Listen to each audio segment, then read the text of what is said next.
Welcome to this webinar on the topic of sportswomen and social media. I'm Jen Mackey, a retired Olympic rower, and we've also got Professor Holly Thorpe here to talk us through the effect of social media on female athletes. To start, Holly, can you explain the difference between media and social media? Sure, thanks, Jen. We know from the research and probably from our own lived experiences that sportswomen have for many years endured a lot of pressure from the media. The media has, for the last 3 decades, continued to marginalise, trivialise and sexualise sportswomen, both the sports media and the mainstream media. Many sportswomen have seen and learned that particular sportswomen, those who embody and perform a particular type of femininity, are those that tend to get the most media coverage.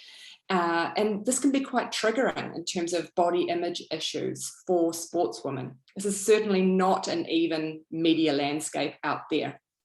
And the research also shows that workshops for sportswomen to help them carefully navigate the sports media landscape can be really beneficial. But we're in a new media landscape now where it's not just newspapers and television and radio, right? Now we also have social media and it's all around us.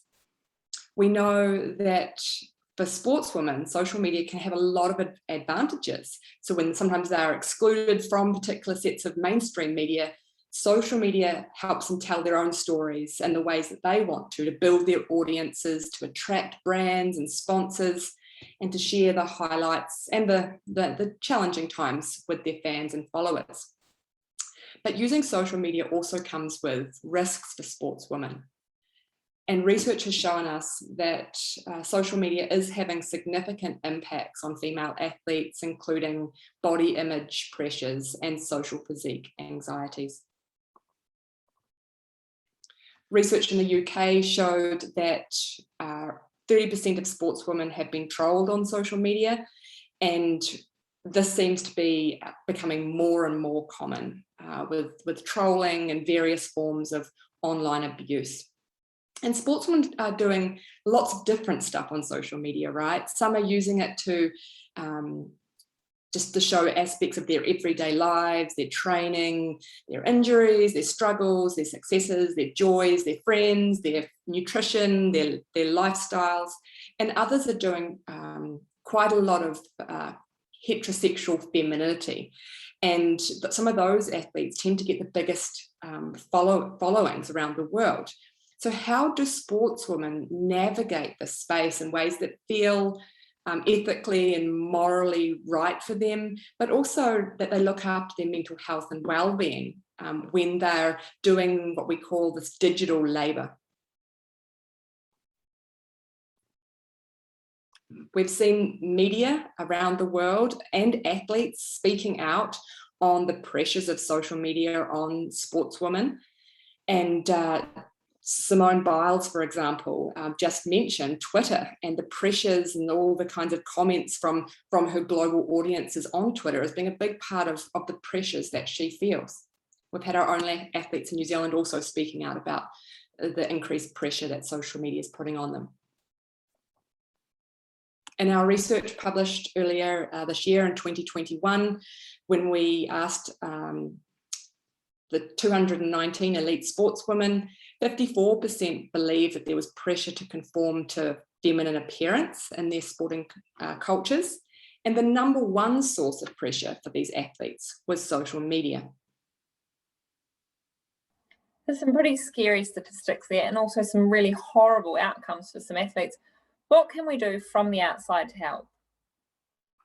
Yeah, that's a good question, Jen, because we don't have to be passive here. We can actually be quite proactive and make some good decisions to help us look after our athletes and ourselves in this social media environment.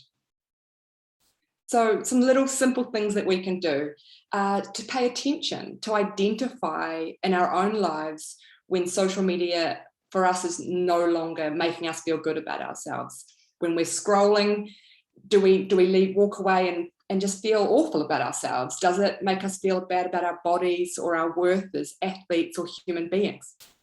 If we reflect on this and recognize that it is having this kind of impact on us, something simple that we can do is have a short social media hiatus, or just push pause on social media for a little while. I know that's really hard to imagine doing for many of us.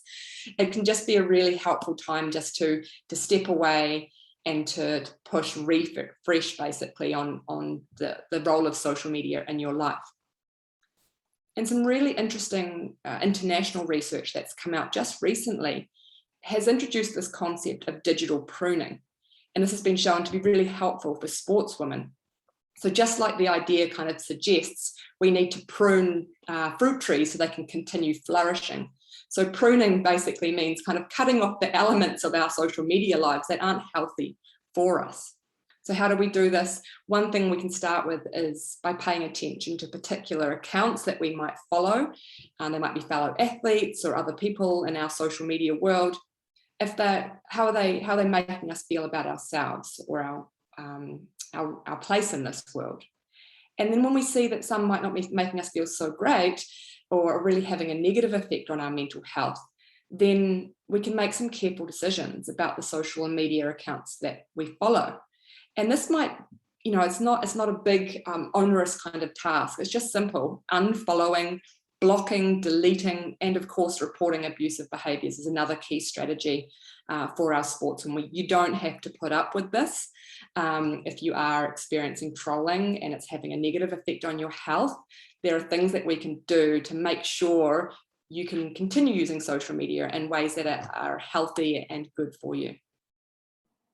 Thanks, Holly. There were some really great tips in there on how to stay safe. That brings us to the end of this webinar. Thank you for joining us. And remember, social media and reality can be two very different things.